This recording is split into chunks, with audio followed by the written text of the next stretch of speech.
Thinking about the Aipas electric bike and wondering if it's actually worth your money? I've spent some time looking into it, and here's my quick, honest take. Aipas has been getting attention for offering budget-friendly e-bikes that promise decent power, range, and comfort without breaking the bank. On paper, you're usually looking at a solid motor for city commuting, decent top speed, and a battery that can handle daily rides or short weekend trips.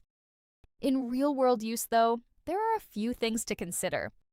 The build quality is generally okay for the price, but don't expect premium components like you'd find on higher-end brands.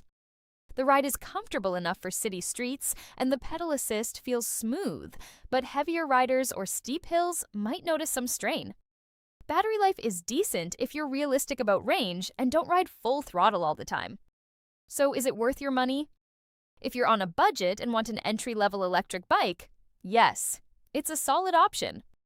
But if you're after long-term durability or high performance, you might want to look higher up the price ladder. Overall, I'd call it a budget-friendly yes, with some trade-offs.